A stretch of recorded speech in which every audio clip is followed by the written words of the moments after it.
All right, I'm here in Adobe Illustrator. I'm going to show you a quick fix on rounded rectangle corners, quarter radius, and scaling them. So if you're gonna you want to shrink this down, and you want I'm gonna bump these up a little bit actually.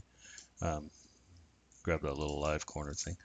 Um, Now if I copy this over here, I'm holding Option. It's a quick copy, and then I'm going to double click on the scale thing. Now you see scale corners is off. So if I just grab this guy, I'm going to hold Shift to scale proportionally. You see how the corners are still the same radius as they were when they're big. Same.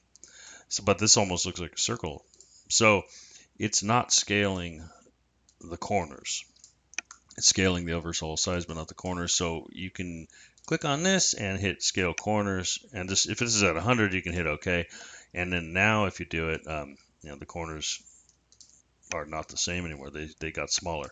Another permanent fix on this is settings, general, and then it's going to be right over here, scale corners. And stroke and effects too, that's your outline.